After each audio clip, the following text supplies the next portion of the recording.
Bom dia, meu nome é Cátia Conserva. O título do artigo Cidade e Natureza, Lago Paranoá, História e Modernidade na Paisagem de Brasília. Esse artigo é fruto da interface entre dois projetos de pesquisa da PPG-FAU-UNB, o projeto de pesquisa Brasília Sensível à Água, coordenado pela professora Lisa Maria Souza de Andrade, e o projeto de pesquisa Capital e Periferia, coordenado pela professora Maria Fernanda Berta. É fruto, então, do desafio de combinar a abordagem histórica com a abordagem ambiental. O objetivo do trabalho é abordar questões acerca dos processos históricos de conformação do Lago Paranoá, considerando a água como tema transversal de análise da paisagem, com recorte temporal a partir dos estudos das missões Cruz em fins do século XIX. Como metodologia, o artigo foi fundamentado na revisão da literatura, tendo como norteador o autor Paulo Bertrand, que propõe uma metodologia de análise que chamou Ecohistória do Distrito Federal. Então, historicamente, a cidade se desenvolveram ao redor de corpos d'água, e, nesse sentido, Brasília constitui um caso em que a interação cidade-natureza se materializa de forma emblemática.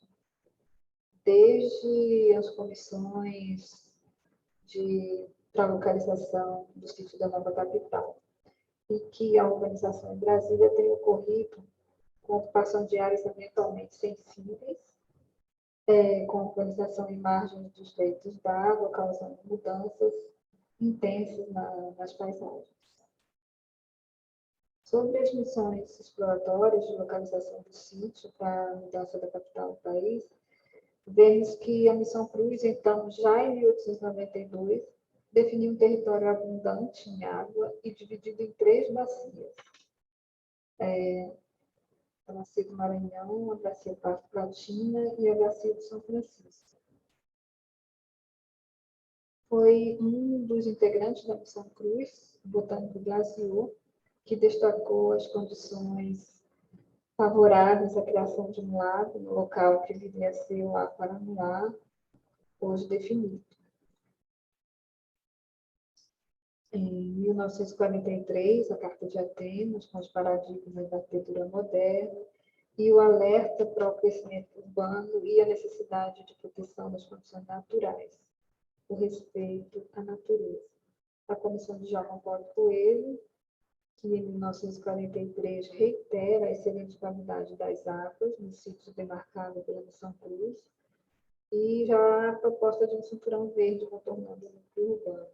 A empresa Donald Belker, que definiu o retângulo Belker, o sítio Castanho, também escolhido pela presença de recursos hídricos.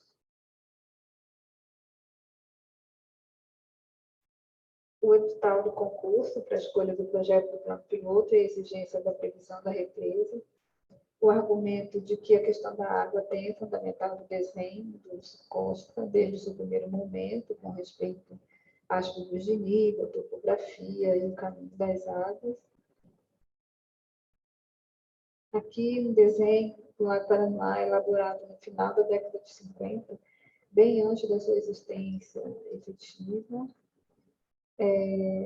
As modificações no projeto do plano piloto, fazendo com que o arco das superquadras ficasse mais arqueado, mais próximo do Lago Paranoá.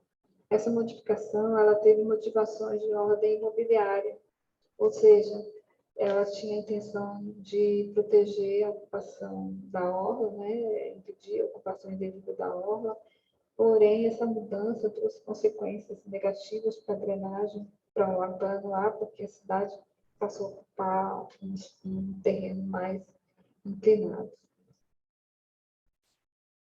No final da década de 50, o arquiteto Lucídio Guimarães de Albuquerque retoma o modelo de ocupação territorial com o ideário de cinturão verde ou unidades socioeconômicas rurais.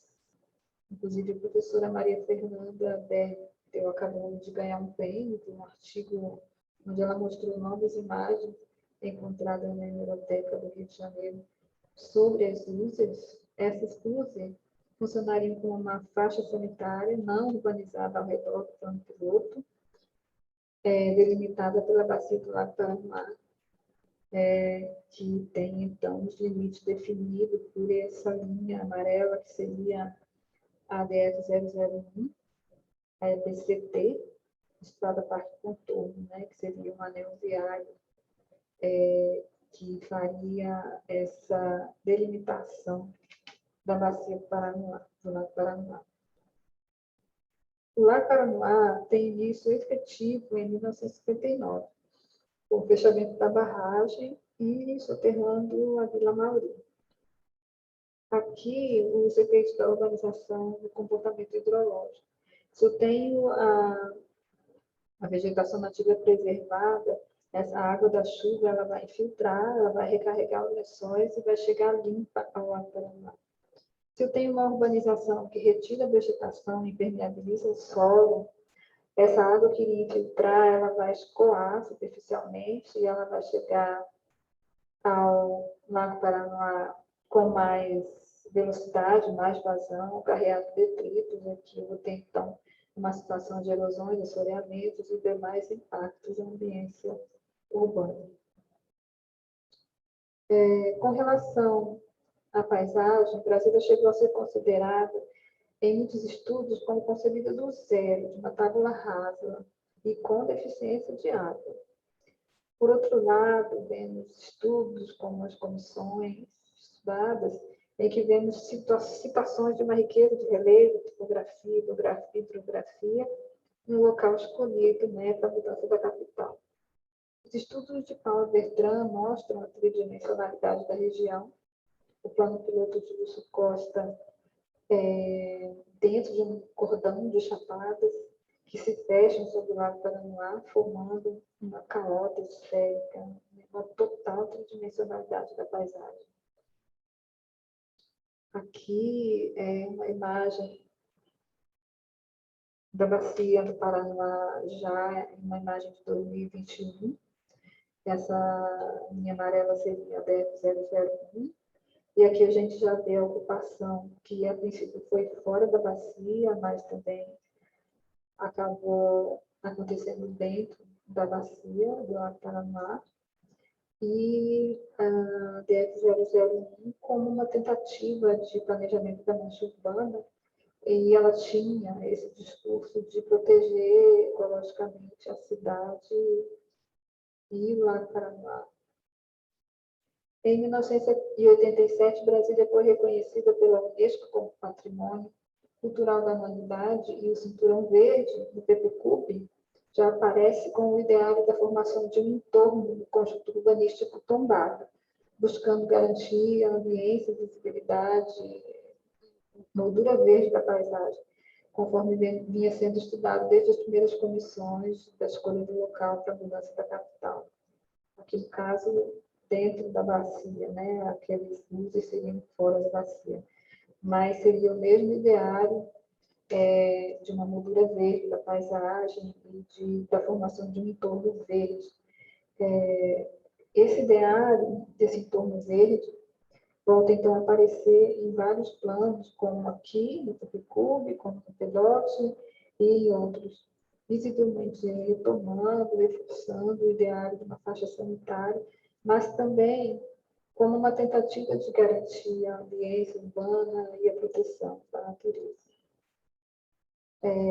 O Lago Paranoá, então, acaba por constituir um caso emblemático, no qual a maneira como a cidade se expande tende a reproduzir consequências que impactam a natureza pela ocupação urbana predatória. A questão não é o não ocupar, a questão é ocupar com respeito às áreas verdes de proteção.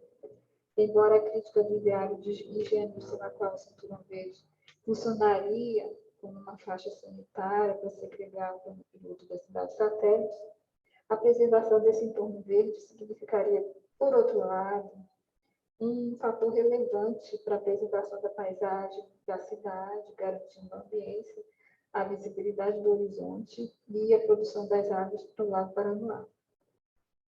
Essa menção ao Sísifo, essa imagem do Sísifo também é das ideias de Paulo Bertrand, quando ele diz que quanto mais a cidade sobrepõe-se à natureza, mais condenada fica a reencontrar-se com ela, por questões até mesmo de sobrevivência do planeta.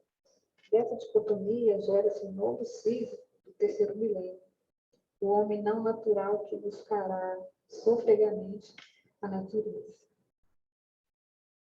Obrigada pela oportunidade.